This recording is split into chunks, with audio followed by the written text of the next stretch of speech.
De plus en plus, la Terre des Hommes intègres s'intéresse à la pisciculture.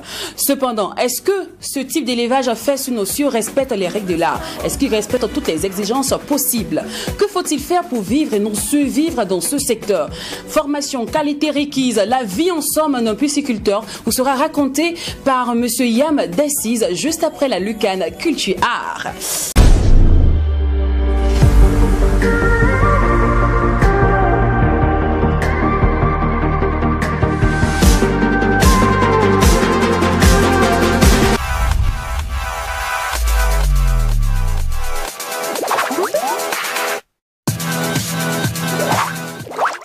La pisciculture est à l'honneur aujourd'hui. On en parle avec un invité très ressource, un invité de Mac, n'est-ce pas, Dewash? Alors c'est bien dit. Déjà, il faut dire que je suis très ravi que cette chronique se passe tout le lundi, parce que tout commence le lundi et puis s'arrête certainement le dimanche. Si on prend forcément les 7 jours de la semaine à partir du lundi, mais ça finit forcément le dimanche. Alors c'est la découverte métier, cette passion qui doit forcément nous animer. Je suis très ravi de vous retrouver, le Grouilleur 2.0 là.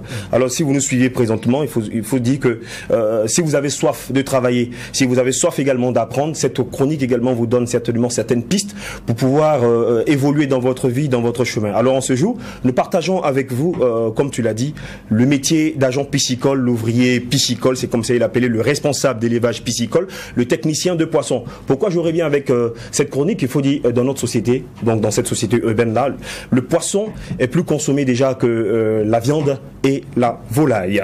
Alors, pour ne rien rater de ce métier de pisciculteur ou encore de piscicultrice au féminin, celui-là qui va nous accompagner en ce jour, c'est bel et bien Monsieur Ilbodo François Dassis Wayne-Comté de l'entreprise Yam Dassis. Voilà donc une personne très aguerrie pour partager cette expérience, voilà donc de ce métier, de ce corps de métier avec nous. On va déjà lui dire bonjour et merci d'être présent au sein de notre studio. Bonjour, merci beaucoup. Ça se passe bien? Alors, vous allez bien? Oui, super bien. D'accord. Alors votre caméra c'est celle-là, voilà, vous voyez, non? Okay, voilà, je sais que Do vous a un peu charmé avec sa veste, tout le lourd discours qu'il avait à faire sur vous. Non. Alors, une fois de plus, bienvenue sur le plateau. Merci vous allez beaucoup. bien? Oui, ça va super bien. Maintenant, je crois que merci maintenant. Ah, tu vas nous dire merci, sinon je ne peux pas faire ça. Alors, d'accord. Alors, Dewash. Alors, je crois que d'entendre, on va commencer certainement par peut-être la définition de la pisciculture, également toute l'histoire autour de la pisciculture. Ok, merci beaucoup de m'avoir invité ici. Alors, on va parler de la pisciculture. Donc, avant de définir la pisciculture, je vais d'abord vous amener à découvrir l'aquaculture. Donc, quand on dit aquaculture, c'est l'élevage et la culture des animaux et des plantes vivant en eau marine ou en Sumatra. Donc, c'est maintenant dans l'aquaculture qu'on peut trouver la pisciculture, puisque la pisciculture, c'est une branche de l'aquaculture. Et c'est maintenant dans l'aquaculture qu'on peut trouver la pisciculture, qui est l'élevage des poissons. On peut trouver tilapiaculture, carpiculture, rizipisciculture. Il y en a plusieurs types. Mais comme on le dit, la pisciculture en une phrase, c'est l'élevage des poissons. Et quand on dit élevage des poissons, vous connaissez sans doute le tilapia, la carpe, le silure, la truite, la sardine, le capitaine, le maquereau, le mâchoiron. Donc tout ça, ce sont des poissons que nous consommons ici. Maintenant, il faut parler des poissons qu'on peut élever en fait. Surtout au Burkina Faso. Voilà, et surtout au Burkina Faso et un peu partout en Afrique. Parce que quand on dit pisciculture, comme c'est l'élevage des poissons dans des eaux douces, comme par exemple dans des étangs piscicoles, comme dans des bassins, dans des bacs hors sol ou bien peut-être dans des fleuves ou dans des cours d'eau. Alors il faut savoir sélectionner certaines races de poissons qu'on peut élever. Par exemple le silure, qui est un poisson chat-africain, on appelle ça également le poisson chat-africain, le silure, le claria encore. Donc c'est un poisson très très résistant qu'on peut élever un peu partout en Afrique, dans les zones tropicales. Puis vient maintenant le tilapia, qui c'est tellement bon, ce tilapia qui est le poisson d'ailleurs même le plus consommé au monde. Et s'il est le plus consommé, oui, le tilapia, s'il est le plus consommé, c'est qu'il est le plus vendu. D'ailleurs, le tilapia, puis maintenant la carpe. Ici, on confond un peu la carpe et le tilapia. Voilà, et ce que les gens achètent des fois pour faire les poissons brisés, ils appellent régulièrement ça la carpe. En fait, c'est pas une carpe, c'est le tilapia. Ce poisson, oui, c'est le tilapia. Maintenant, on dit poisson carpe. Non, c'est le tilapia. La carpe est un peu différente. Il y a une différence au niveau de sa queue et aussi au niveau de sa tête et au niveau des écailles aussi. Maintenant, vous allez voir que la pisciculture, elle est en fait née en Chine. Ici, l'histoire, c'est tellement. Voilà, sûrement. Les Chinois ont commencé à pratiquer cette activité 2500 avant Jésus-Christ. Et ils avaient commencé ça avec la carpiculture, qui est l'élevage des carpes. D'ailleurs, même c'est eux qui ont transformé cette veste-là pour obtenir le fameux poisson rouge qu'on met dans les aquariums. Ouais, des fois, quand vous arrivez dans les bureaux, dans les services, vous voyez un petit vitre comme ça encadré avec des poissons qui s'amusent là-bas. Ça fait du bien en fait de voir ça. D'accord. Puis, oui. Moi, on va aller directement, je veux connaître. C'est vrai qu'il y a 2500 ans avant Jésus-Christ, la pisciculture, tout et tout. Oui. Mais comment se fait concrètement cet élevage-là? On a besoin de quoi pour pouvoir faire ça? Ok, pour commencer la pisciculture, il faut d'abord étudier le milieu de vie des poissons. Donc, le poisson vit dans l'eau, comme dans le barrage, dans la mer sûrement, et aussi dans les eaux douces, comme dans les barrages, dans les marigots. Donc, si vous voulez maintenant faire sortir le poisson dans son milieu naturel, voilà, pour maintenant l'élever au profit, on peut appeler ça l'élevage intensif. Donc, puisque la pisciculture a plusieurs types. La pisciculture extensive, la pisciculture semi-intensive, la pisciculture je dirais intensive. On ne parle pas trop de super intensive. Maintenant, quand on veut parler de la pisciculture intensive, là, vous allez faire sortir les poissons de leur milieu naturel, en fait, et les lever dans des bassins hors sol, ou bien dans des bacs hors sol, ou peut-être sur les fleuves privés. D'accord. Voilà. Avec quelle eau ça se fait? Bon, l'eau du puits, l'eau du marigot et du barrage, je vais dire, ou bien tout simplement, on peut le faire avec l'eau du robinet, mais il y a des traitements à faire avant de vouloir essayer de le faire. Est-ce qu'il existe une formation pour pouvoir faire la pisciculture? Oui, bien sûr. On ne peut pas se lancer. Oui, en fait, on peut pas se lancer en fait dans cette activité sans vraiment se former, parce que c'est comme vouloir seulement rencontrer l'échec. Parce que comme l'activité n'est pas encore connue ici au Burkina Faso et un peu partout en Afrique, quand vous dites que vous voulez élever les poissons ce soir, c'est comme un miracle. Les gens, quand ils viennent le voir, ils disent non, que c'est pas possible, il faut l'élever tout simplement dans le barrage. Donc du coup, si tout simplement vous voulez le faire, il faudrait tout simplement faire le choix de se former d'abord avant de se lancer. Donc nous, on a des formations à tout moment quand on forme les gens, pas seulement en pisciculture, en aviculture, l'agro-pastoral. Parce que là-bas, nous, on fait, rien ne se perd, tout se transforme. D'accord. Et là, on parle de la FIM YAM. Yam d'Assise. YAM d'Assise. D'accord. On va revenir sur la FIM. On va terminer rapidement avec le métier des... Le métier. Oui, il y a juste d'autres questions. Oui, après, c'est quelles sont les qualités requises pour être un bon pisciculteur? Oui, les qualités, en fait, toute personne en fait peut essayer de pratiquer la pisciculture, mais comme je l'ai dit, vous ne pouvez pas en fait vous lancer dans ça comme ça sans vouloir vraiment se former. Ensuite, il y a des infrastructures aussi à mettre en place, et tout ça, ça englobe en fait dans les formations où vous aurez toutes ces idées pour pouvoir vraiment se lancer. Maintenant, quand il s'agit maintenant d'une certaine somme d'argent pour se lancer, un peu comme par exemple, je dirais à peu près il y a 3 façons de commencer ça. On peut commencer avec par exemple 350 000 francs CFA pour une expérimentation ce soir, pour voir comment vous pouvez développer ça. Ensuite, vous pouvez maintenant avancer avec une somme de près d'1,5 million maintenant pour aller sur la ferme, peut-être dans un coin isolé, pour maintenant pratiquer et avoir un peu, je vais dire, de la rentabilité, quoi. Alors, un pisciculteur a besoin de quoi pour nourrir ses poissons? De l'aliment pour poissons. Et c'est quoi concrètement les aliments pour poissons? L'aliment pour poissons, en fait, ce sont tout simplement des matières premières qu'on mélange pour pouvoir fabriquer ça. Mais en fait, c'est de l'aliment granulé. Et quand vous jetez sur l'eau, c'est flottant en fait. Parce que quand vous jetez sur l'eau et que ce n'est plus flottant, quand ça part directement au fond du barrage, en fait, les déchets des poissons partent aussi au fond du bassin. J'imagine peut-être des bacs au sol.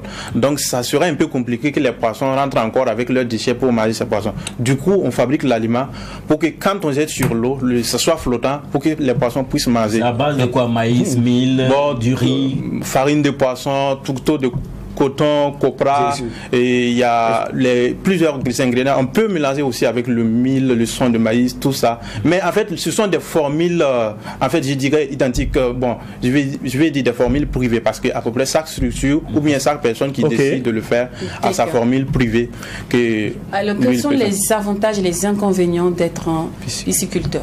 Ok, bon, je commence par les avantages parce que ici, actuellement, au Burkina Faso, le Burkina Faso consomme plus de 175 000 tonnes de poissons par an. Et ce sont des chiffres à peu près de 2016. Donc là où nous y sommes, je pense qu'on est passé à peu près aux 200 000 tonnes de poissons par an. Malgré tout ça, nous, on produit qu'entre 20 000 et 25 000 tonnes de poissons par an. Donc si vous allez tout simplement faire la soustraction, vous allez voir qu'on importe toujours presque plus de 160 000 tonnes de poissons par an. Maintenant, ce qui veut dire que la demande est très forte et l'offre est faible. Donc si vous avez l'idée, si vous avez les moyens, si vous décidez vraiment de se lancer dans cette activité, c'est sans doute une meilleure activité pour vraiment se lancer et faire de vous, par exemple, je dirais, un des plus grands entrepreneurs ici en Afrique et sauver la population grâce aux mauvaises consommations. Parce que le poisson, par exemple, tilapia, c'est 100% protéines. Maintenant, il y a certains poissons que nous consommons ici, comme par exemple les maquereaux. Vous allez trouver ça un peu partout dans les plats de plusieurs personnes, pendant les cérémonies. Ce sont des poissons qui, le temps minimum qu'ils viennent ici, c'est 2 ans. Donc, des poissons qui ont été très surgelés, dont selon les experts de la santé, ils peuvent dire qu'à peu près ça provoque le cancer. Surtout utiliser l'huile même de ce poisson après l'avoir cuit pour encore préparer peut-être du riz ou bien. Voilà. C'est donc autant manger des poissons frais. Poissons frais qui viennent tout simplement comme on parle là de santé, je veux savoir, est-ce qu'il y a des maladies comme vous voyez chez les bêtes, les poulets, on est la grippe aviaire. Voilà. Oui. Est-ce qu'il y a la grippe poisson aussi? Non. Par exemple, cette année, la grippe est venue gâter tout. Nous, par exemple, à la ferme, on a perdu presque 2000 têtes de poulet en 2 jours seulement. Donc, c'est tellement...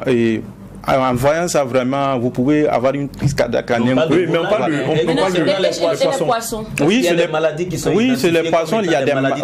Oui, sur les poissons, il y a des maladies. Par exemple, dans le milieu naturel. Donc, il y a des maladies externes et des maladies internes. Les maladies externes sont liées à la peau, mais tout ça, c'est dû aux mauvaises conditions en fait d'eau, aux mauvaises gestions de l'eau. Du coup, si vous l'arrivez tout simplement à faire ça, à bien gérer tout ça, vous pouvez éviter toutes ces maladies. Sur les poissons, vous ne pouvez pas en un seul jour, par exemple, perdre tout en un coup comme sur les volailles. Parce qu'il y a toujours des avantages. Si vous venez tout simplement de commencer la pisciculture et que la durée d'exploitation c'est 5 mois, 6 mois, c'est vous qui choisissez. Mais en 5 mois, vous pouvez avoir des poissons de 500 grammes. Donc en 2 mois, si par exemple vous décidez d'abandonner, par exemple vous n'avez plus les moyens, il ne s'agit pas comme sur les poulets, il faut que vous élevez jusqu'à la fin. Vous pouvez vendre des poissons de 20-30 grammes aux femmes qui achètent ça pour cuire et vendre ça 250 francs ou 500 francs l'unité. Ah d'accord. On imagine, je vais rester sur la même personne de ligne. On imagine que, comme la grippe aviaire pour la volaille, les poissons qui sont malades quand on consomme, c'est mauvais pour la santé. Oui. Mais comment on reconnaît un poisson qui est malade sur le marché, qui a été malade avant d'être exposé avant de partir ça, il faut des fois, moi je dirais d'une manière moderne, diagnostiquer. Mais par exemple, oui, parce que on ne peut pas laisser écouler certains produits, par exemple comme ça. Vous voyez que des fois, les gendarmes ou les policiers arrêtent les stocks à tout moment, brûlés, même sur les poulets, ça se passe comme ça, parce qu'il y a des vérifications en fait de faire. Maintenant, si ce sont les poissons d'eau douce ici, là c'est visible, vous voyez le poisson est toujours dans l'eau, vous partez par exemple acheter. Il y a des gens qui créent par exemple des poissonneries, je dirais modernes, qui ils vendent tout simplement que des poissons d'eau douce. Par exemple du sulure, du tilapia. Bon, les gens n'y pas en fait des carpes ici au Burkina Faso, il n'y a que des tilapia. D'accord. Donc c'est super. Ok, Yoash. Là, on va vous dire merci à vous, monsieur Ilboudo. François d'Assise Wenkonté pour cette belle expérience partagée avec nous sur notre plateau. Et là, qu'est-ce qu'on retient rapidement? Il faut dire que le pisciculteur ou la piscicultrice est un professionnel spécialisé dans la production de l'élevage des poissons en eau douce ou en eau salée. Donc, le pisciculteur est lié également au ministère de l'Agriculture et de l'Alimentation et intègre ainsi le métier aussi de l'agriculture. Je crois que je vais m'arrêter là. D'accord. Alors, étant donné que DOH vous a libéré, moi, je peux vous récupérer. Vous voyez un peu là, c'est normal dans la légalité maintenant. Moi, je vais vous cambrioler, vous kidnapper, juste pour savoir un peu plus sur vous, comment vous débutez dans la pisciculture, qu'est-ce que vous aimez dedans, et surtout m'informer un peu sur la film Yann d'Assise. Ça vous dit? Oui. Super, c'est parti pour l'instant, invité.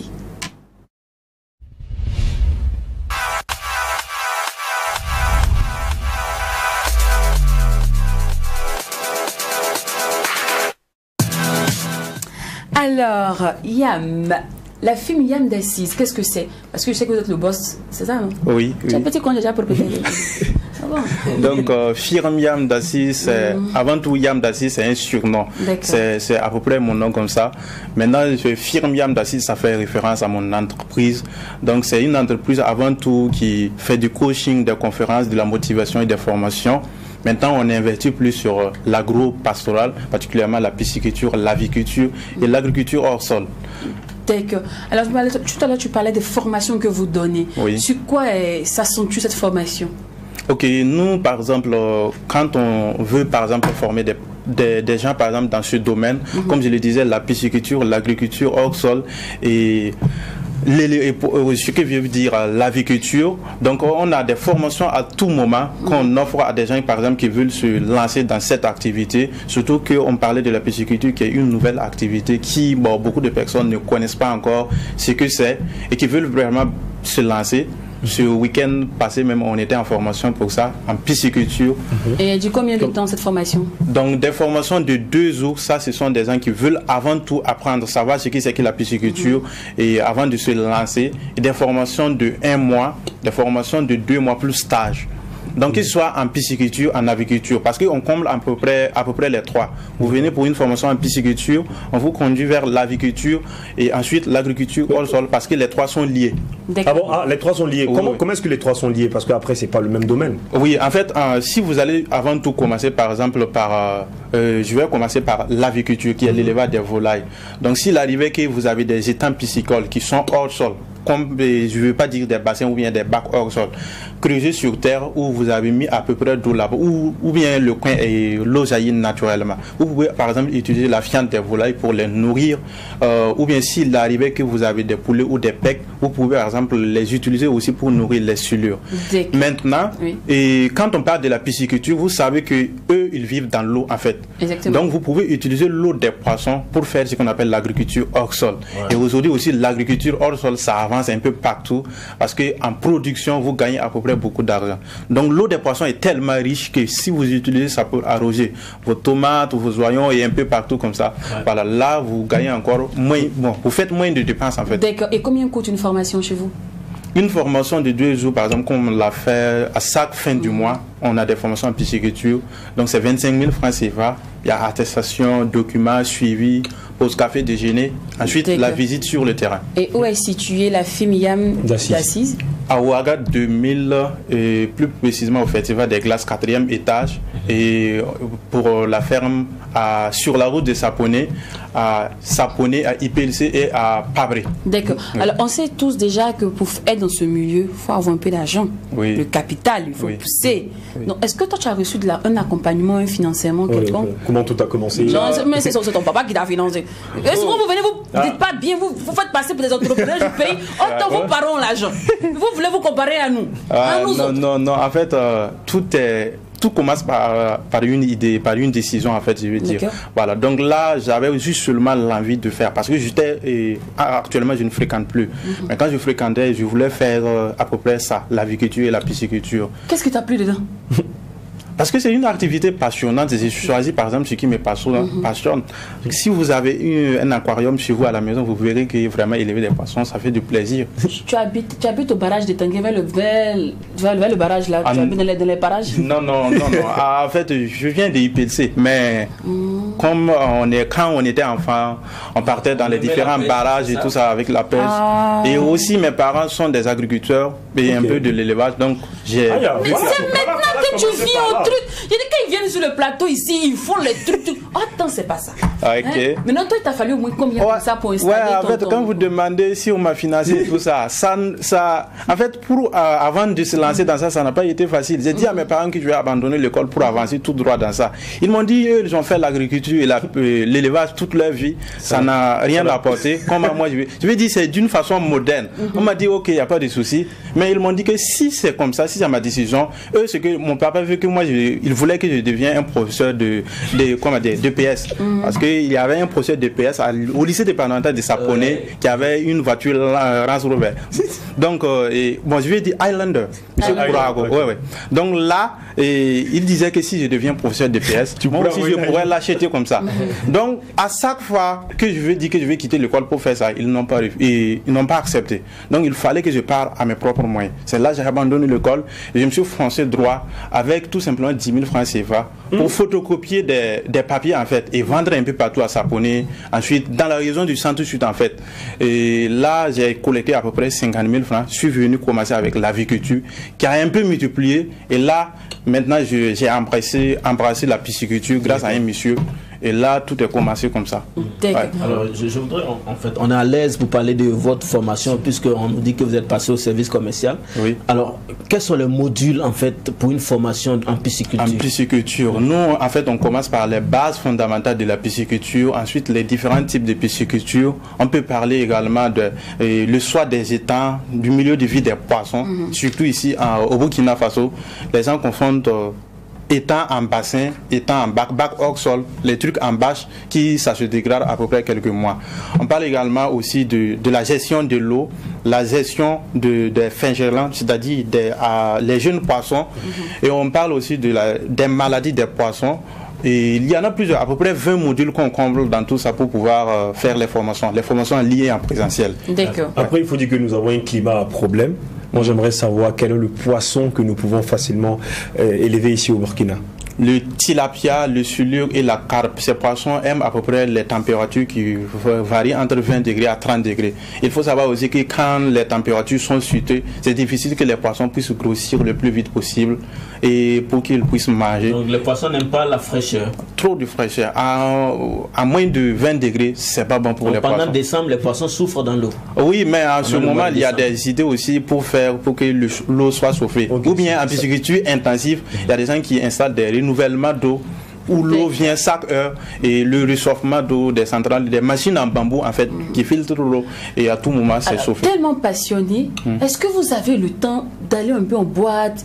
Est-ce que vous draguez? Bon, moi je suis encore jeune. Voyons.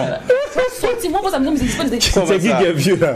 Non, moi, mais je sais que vous êtes peut-être ma grande soeur, mes grands frères ici. Donc, oui. Attends, il cherche l'argent en ligne, il faut le laisser. 20 ans. Pourquoi tu fais ça? Oui, 20. Pourquoi tu fais ça? Vous pensez vraiment? Ça dépasse pas les 20. Tu as 20 ans. Oui. Officieusement, mais et officiellement. Me fait penser à un joueur. Oh, je pense qu'après vous pouvez prendre ma pièce d'identité pour voir. Tu es camerounais? Hein? Fait penser à un joueur, me fait penser à un joueur. Tu as été joueur dans ta vie antérieure? Comment ça? Pourquoi tu dis que tu as 20 ans devant les gens ici? Non. Donc tu as 20 ans? Oui. Donc tu n'as pas encore de copine? Copine, non.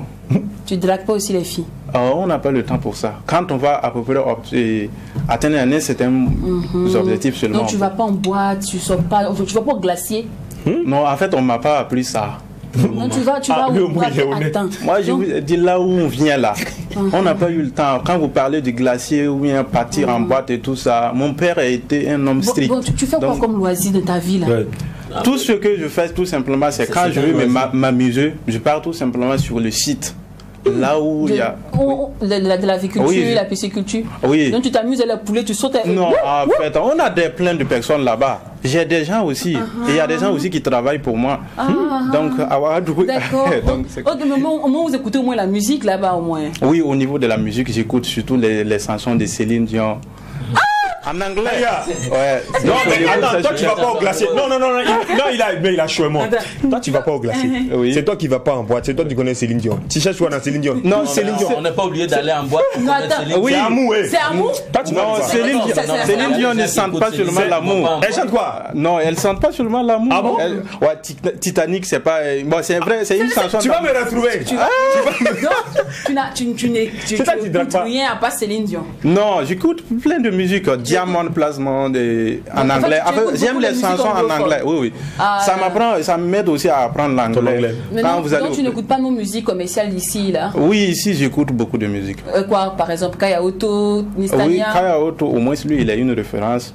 vient tout de suite de commencer. Bon, mais il y a beaucoup de sanctions amoureuses que je veux parler. Amoureux, d'accord. Oui, oui, oui. Et au moins, tu suis le football de temps en temps. Oui, oui.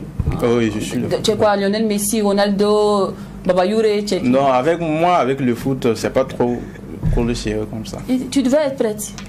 Tu voulais être prête dans ta vie intérieure. Oui, c'est ce que papa voulait.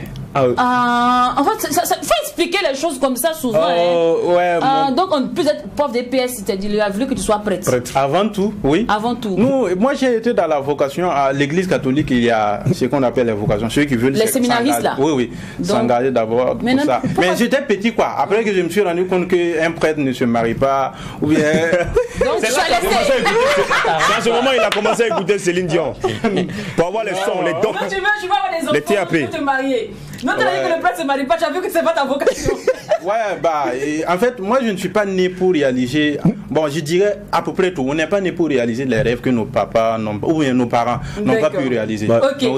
Alors, on en a fini, on est au thème de cette émission, on nous fait signe depuis. Donc, pour tous ceux qui sont de regarder là, tu vois. Tu vas laisser un message à toute cette jeunesse qui a peur d'entreprendre et aussi à cette jeunesse qui vit au crochet des parents, qui réalise que les rêves des parents. Parce que ton histoire, c'est un enfant qui a été très rebelle mais qui a fini par réussir. C'est ce que je conclus. Oui. Ça. Mais avant, tu vas laisser ton contact pour ne pas qu'on soit distrait. Ok. Si vous voulez appeler le contact WhatsApp, c'est plus 226 56 30 78 04. C'est le seul et unique numéro qu'on peut me rejoindre. D'accord. Alors maintenant, ton message à cette toute belle jeunesse-là. Tout simplement dire que aujourd'hui, c'est comme vous le disiez, en fait, beaucoup d'enfants, beaucoup de parents forcent les enfants à vouloir réaliser des choses que les enfants même ne souhaitent pas. Donc, on n'est pas né en fait pour réaliser les rêves que nos papas, nos parents n'ont pas pu réaliser. Donc, si vous commencez tout simplement par une décision ferme, c'est vrai, vous aurez tout simplement les obstacles. Mais comme on le dit, l'apparence est trompeuse. Ne vous fiez pas aux vidéos de YouTube, aux coachs motivateurs et tout ça pour vous dire, en fait, quand vous serez sur le terrain. Moi, j'aime dire que, en fait, c'est quand tu commences à faire les business ici au Burkina Faso ou bien en Afrique que tu comprends que les gens sont méchants. Moi, je suis jeune et je me suis lancé dans ça et je sais de quoi je parle. Donc, quand vous allez vouloir commencer sûrement il y aura des obstacles. Mais si vous n'abandonnez pas, l'avenir sera meilleur et on espère tout simplement que c'est l'objectif pour chacun. Merci beaucoup, Yann d'Assise. Merci. Et reviens quand tu veux. Ouais, merci beaucoup. Par contre, rendez-vous est pris demain, même heure, même canal, avec la team la plus déjantée du paysage de l'audiovisuel burkinabé. Et n'oublie pas que ce qui se passe au McDo ne reste pas au McDo. Quand c'est bon. Non, bis. À demain, famille.